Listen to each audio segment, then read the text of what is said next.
Oh, and welcome back, AI practitioners. I'm so proud of you. We're on video set 2 of 5, and this is about self control. We're spending more time on self study and self control because this is really the key to having AI to work its magic for you.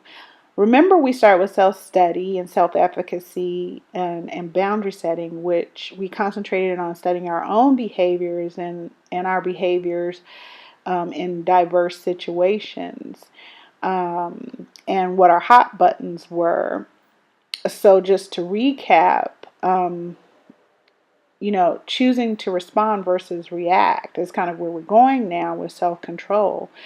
We're going to learn how to gain trust and influence others, engage in listening skills that are very unique to AI because we listen as if we believe the other person is right, even though we may not agree with them. Because when you put yourself in somebody else's shoes, you can see their perspective, right? So, moving on, yay, we're going to self control of our behaviors. We do have to take some time here because we have to practice acting opposite to emotions. We want our emotions and feelings to work for us instead of the other way around. So, we're going to develop boundaries. We're going to act as needed, sometimes opposite to those feelings and emotions. And I'm going to introduce to you dialectical behavior therapy as well. You directly affect your environment. And so your body language, choosing to do the right thing rather than needing to be right, and understanding that you affect your environment. Because what you put into your environment while you're responding, guess what's happening? Everybody else, they're reacting. So we're going to use that momentum, and we're going to be able to listen to our thoughts and behaviors in response to others. And like I said, with dialectical behavioral therapy, we're going to come to understand 3 things. You can't change other people, you can only change yourself, and life can really suck and be unfair. And once you radically accept these 3 things, it makes it so much easier for you to choose a response rather than to react to a situation or a person. So,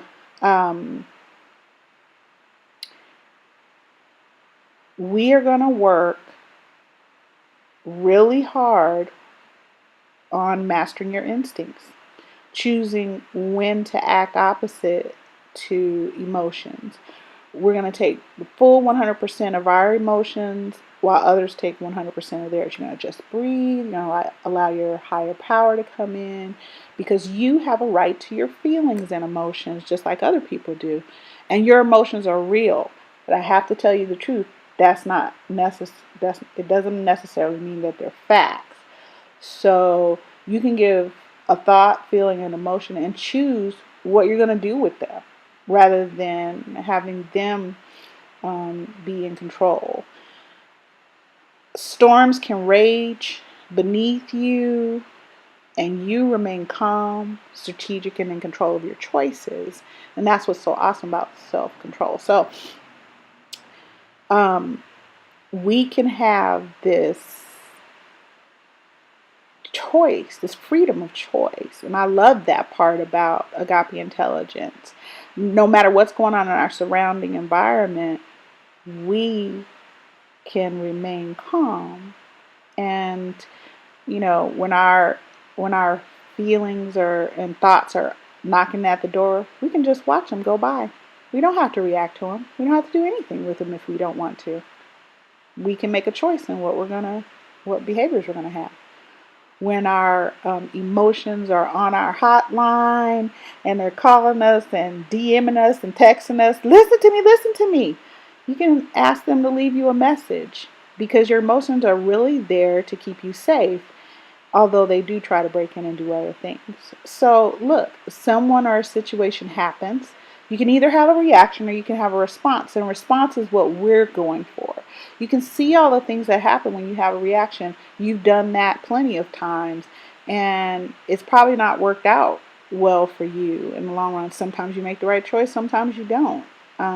But when you respond, it's a calculated taking the 30 seconds to a minute to a day to 48 hours to really think about what just happened and what your choices are going to be.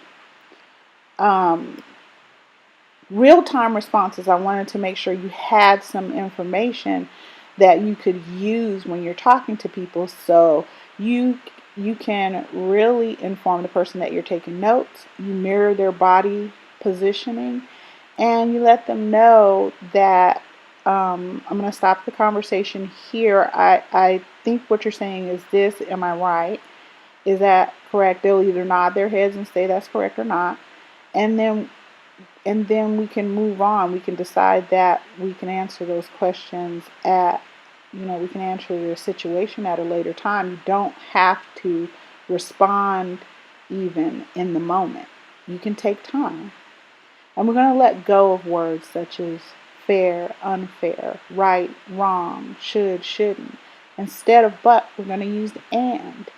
That's your challenge, is to be able to use words that don't require judgment, because we're actually going to discern. So we're going to be moving on. I am so happy that you are here with me, and I will check you out soon. Thanks again.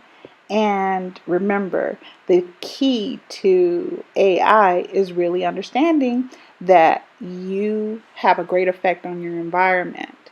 And while other people are reacting to the environment, you are choosing what goes into the environment. Thus, they're reacting to what you put into the environment. All right. I am so glad we spent this time together. This is Love, signing off. Peace.